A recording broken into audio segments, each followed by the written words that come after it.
السلام عليكم ورحمة الله وبركاته. أهلا وسهلا بيكم في قناة موزي وموري كروشيه. في الفيديو اللي فات اللي قبل ده على طول على القناة كنا اشتغلنا مع بعض الخمس أجزاء دول من الشنطة، وإن شاء الله في حلقة النهاردة هنشبكهم مع بعض ونشوف هنكمل شغل في الشنطة ازاي. لو لسه ما شفتوش الفيديو اللي فات وحابين تشوفوه هسيب لكم اللينك بتاعه في صندوق الوصف تحت الفيديو ده، ولو بصيتوا قدامكم على الشاشة دلوقتي في علامة الآي هتلاقوا مكتوب الجزء الأول من الشنطة، هتضغطوا عليه هيدخلكم على الفيديو على طول. اتمنى ربنا يوفقني والفيديو النهارده يعجبكم تستفادوا منه. لو عجبكم الفيديو اعملوا له لايك وشير، واكتبوا لي في التعليقات رايكم ايه في الشنطه وبتشاهدوني من اي بلد. ولو لسه اول مره بتشوفوني وحابين تتابعوني يسعدني اشتراككم في القناه، فاشتركوا وفعلوا الجرس على الكل عشان يوصلكم اشعار باي فيديو جديد انا بعمله. ويلا بينا على طول نروح على الشرح ونشوف هنشتغل ازاي.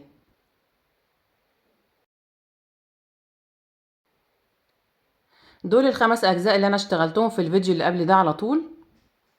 الجزء ده عباره عن القاعده بتاعه الشنطه وجزئين من الجوانب، وده الجيب الخارجي، وده الجيب الكبير، وده الجزء الأمامي للشنطة، وده الجزء الخلفي. طبعا ده هيبقى ظهر الشنطة من الخارج، وده هيبقى داخل الشنطة. هبدأ أشبك الجزئين دول في بعض، الجيب الصغير والجيب الكبير. هشبك بإبرة التنظيف.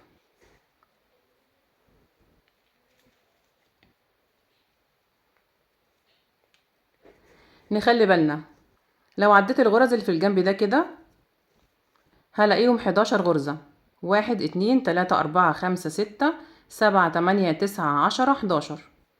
فأنا باجي هنا كده هخيط الجيب في السطر الأخير اللي أنا اشتغلت فيه غرز الحشو بتاعة البرواز، هخيط في الغرزة دي كده مع الغرزة اللي جنبها من الداخل، وبلف كده بالغرزتين على الثلاث جوانب لحد ما اوصل عند نقطة النهاية. فأنا بعد من تحت كده، من أول سطر من تحت بعد 1 2 3 4 5 6 7 8 9 10 11.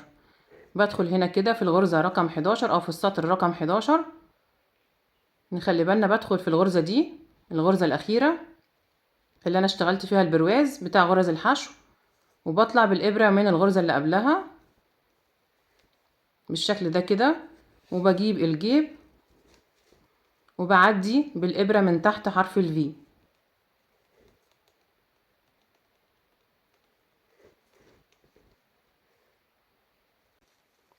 بكرر بقى بنفس الطريقة على الغرزة دي كده والغرزة اللي جنبها.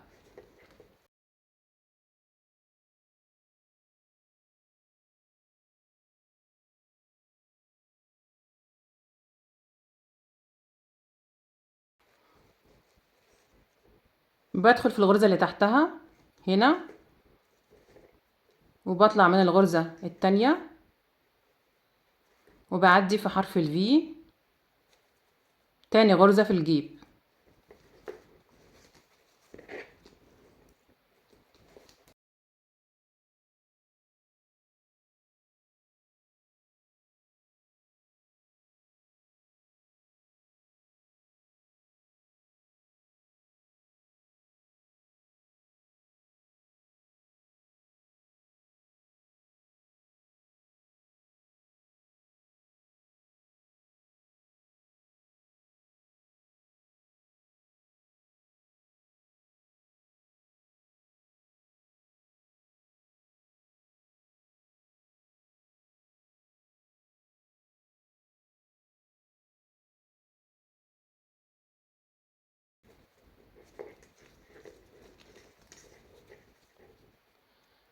بكرر بنفس الطريقة لحد ما اوصل هنا عند آخر سطر، عند الغرزة اللي في الزاوية.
وصلت هنا عند اخر غرزة في الجنب ده، الغرزة اللي في الزاوية اللي انا اشتغلت فيها حشو سلسلة حشو في البرواز. نخلي بالنا هنشتغل فيها ازاي. بدخل وبطلع من الغرزة دي كده اللي انا طلعت منها في الغرزة اللي قبلها، بدخل في الغرزة دي اللي خارجية وبطلع من الغرزة اللي انا طلعت من الغرزة اللي قبلها جوه، وبشتغل الغرزة رقم 11.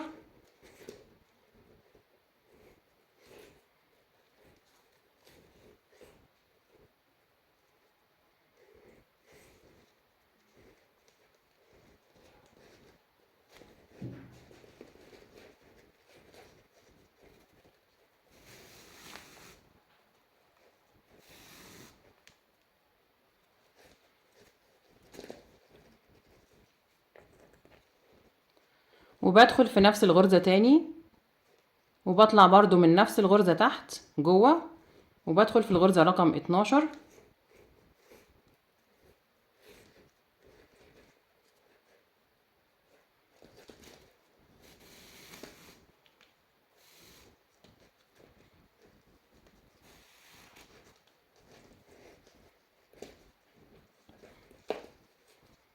الغرزة رقم 12 هنا في الجيب اللي هي اول غرزة في الجنب ده. بعد كده بخيط الجنب ده برضو بنفس الطريقة، بدخل هنا في الغرزة التانية اللي هي بعد غرزة الزاوية،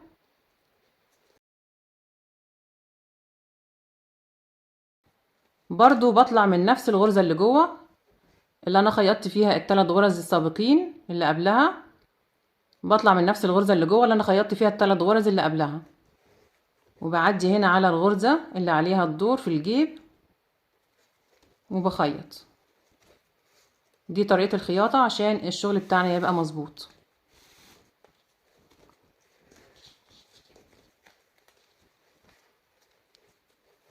بسحب الخيط كويس جدا.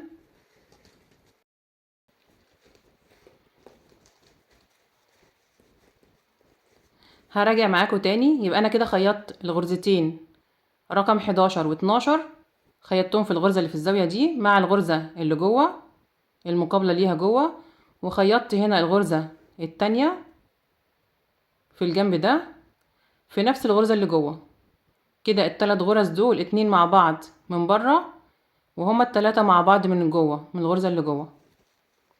بكرر بقى بنفس الطريقة وبخيط الجنب ده لحد ما اوصل عند الزاوية التانية.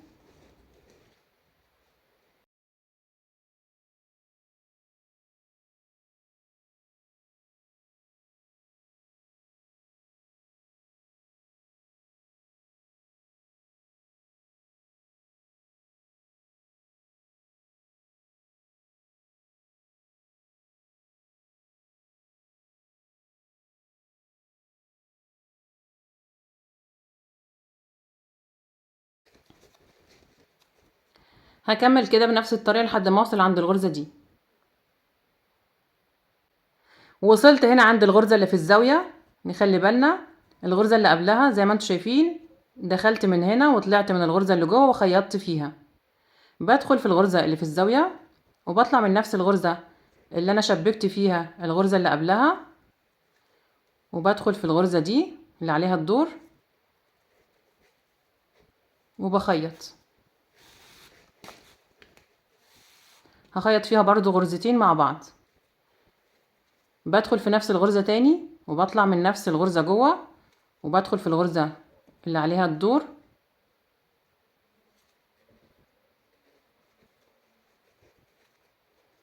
وبخيط.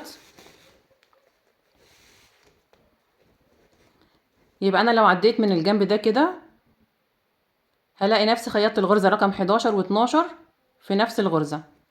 بعد كده هخيط على الجنب ده، بدخل في اول غرزة هنا برضو بطلع من نفس الغرزة اللي جوه اللي انا خيطت فيها الثلاث غرز السابقين اللي قبلها، بطلع من نفس الغرزة اللي جوه اللي انا خيطت فيها الثلاث غرز اللي قبلها، وبعدي هنا على الغرزة اللي عليها الدور في الجيب وبخيط.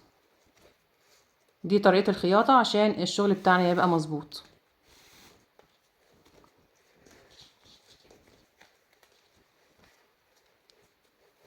بسحب الخيط كويس جدا.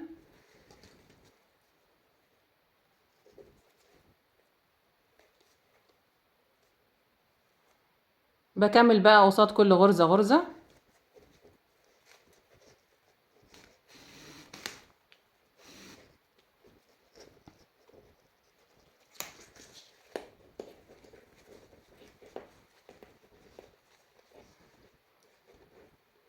هكمل لحد ما اوصل لاخر غرزة في الجنب ده. وصلت اخر غرزة في الجنب الثالث. شايفين شكل الخياطة، شكلها جميل جدا. وده شكل الجيب من جوه، واسع جدا. بعدي طرف الخيط ناحية ورا.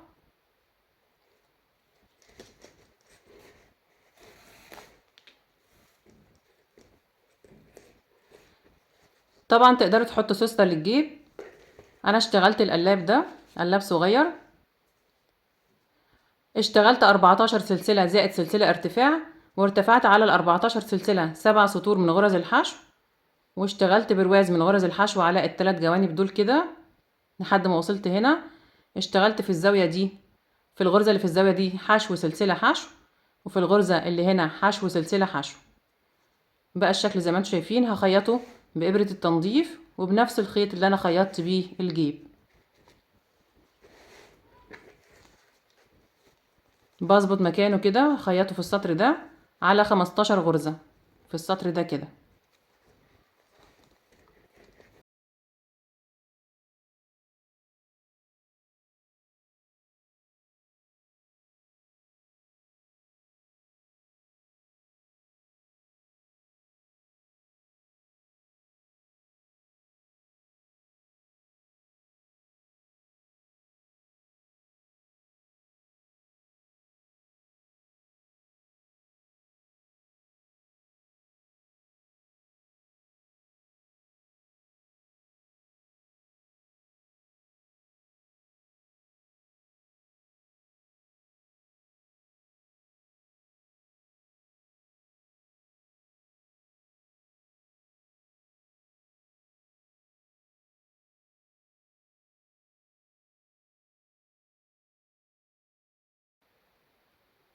خلصت خياطة القلاب ونضفت الخيط الزيادة. بقى شكله زي ما انتم شايفين، شكله جميل جدا.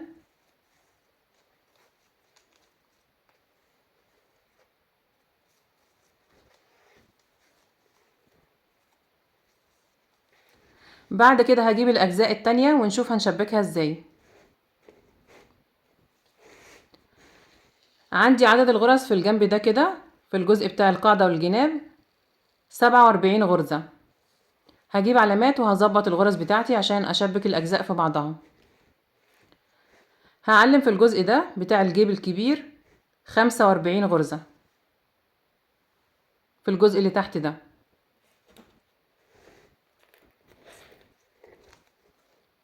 دي أول غرزة بحط فيها علامة، وبعد كده لحد ما اوصل للجنب التاني.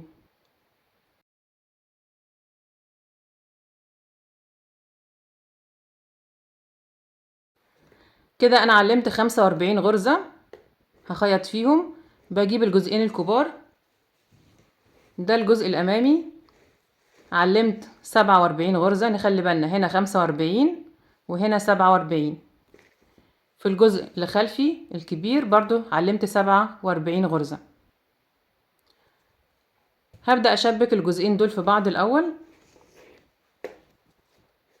هشبك الجزئين دول في بعض مع الجزء ده بإبرة التنظيف.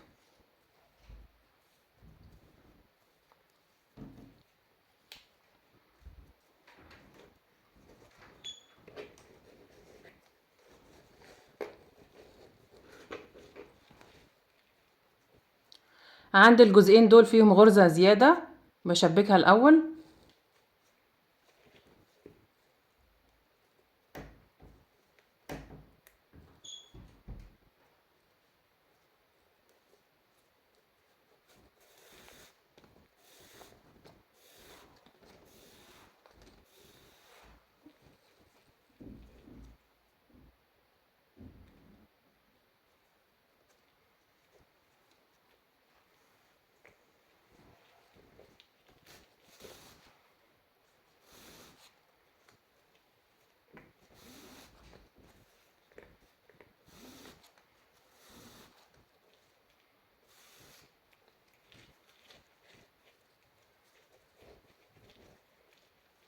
وبعد كده من الغرزة التانية بشبك الجنب التالت، بدخل هنا في الغرزة التانية مع الغرزة المقابلة ليها في الجزء الأمامي ده، وبجيب الجزء التالت اللي هو بتاع الجيب وبدخل في الغرزة اللي فيها العلامة. يبقى أنا كده هشبك التلات أجزاء مع بعض.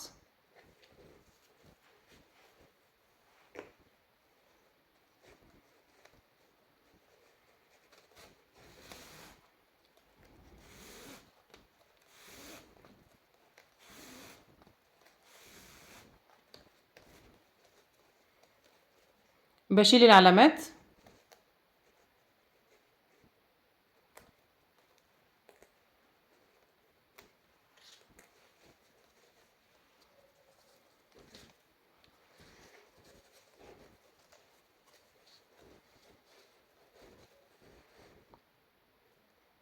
وبدخل في الغرزة التالتة في الجنبين ده وده مع الغرزة التانية في الجنب التالت.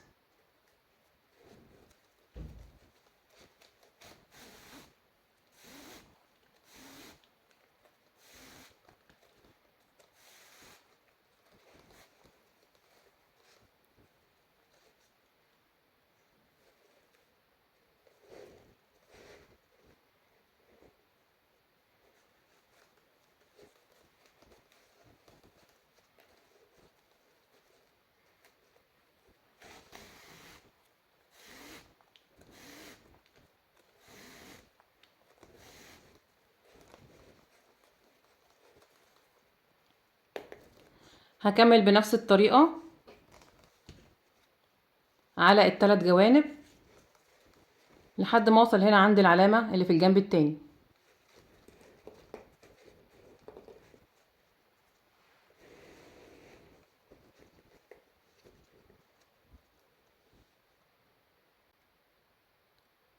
وصلت هنا عند الجنب التاني، فاضل عندي غرزة واحدة في الجنب اللي فوق اللي فيها العلامة، وعندي غرزتين في الجنبين التانيين.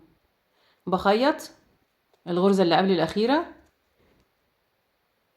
مع الغرزة اللي قبل الأخيرة في الجنب التاني مع الغرزة الأخيرة في الجنب التالت.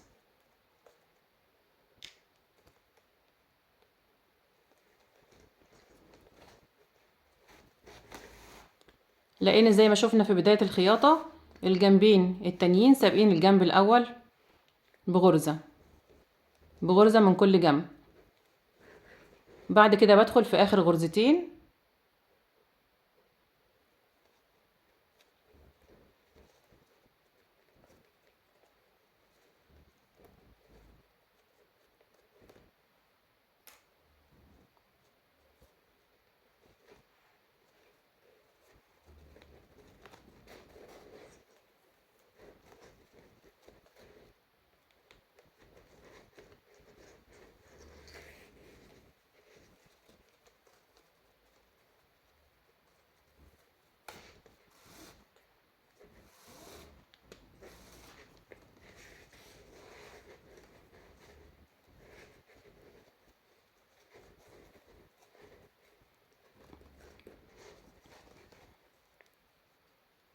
بعدل الخيط من هنا كده عشان أثبته.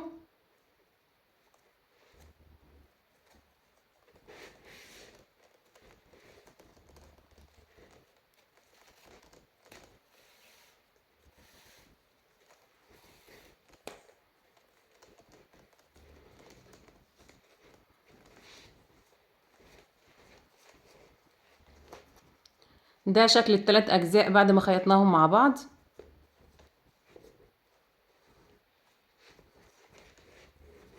وده شكل الخياطة.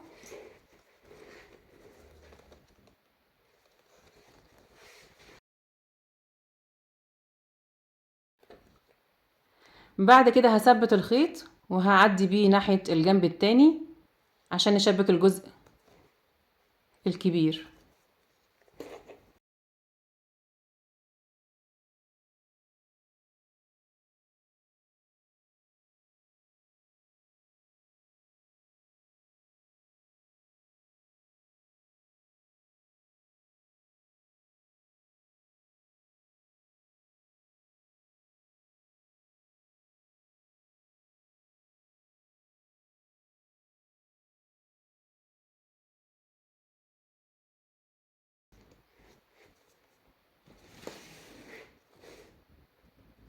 بجيب الجزء الاخير ده وهبدأ اشبك بنفس الطريقة. هشبك في 47 غرزة.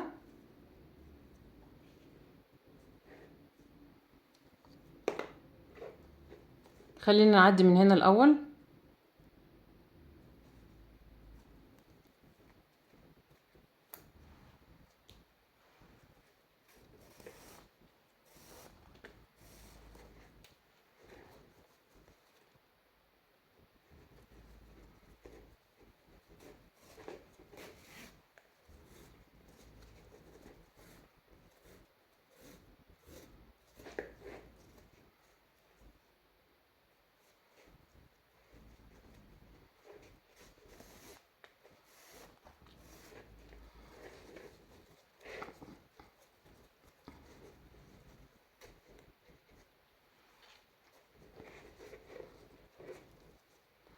هشبك بنفس الطريقة على 47 غرزة لحد ما اوصل عند الجنب التاني عندي اخر غرزة.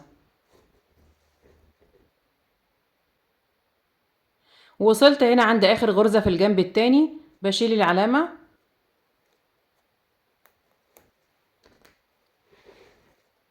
وبخيط اخر غرزة، اخر غرزتين قصاد بعض.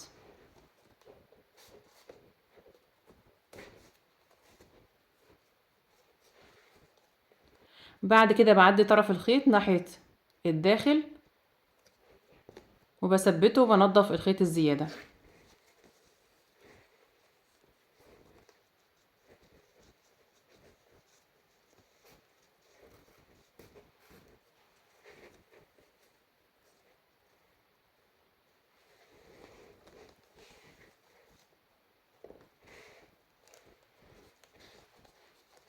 ده شكل الشنطة، شايفين واسعة جدا ازاي.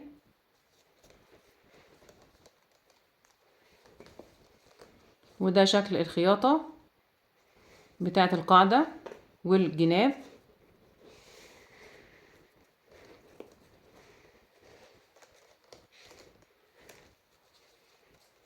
هنضف الخيط الزيادة.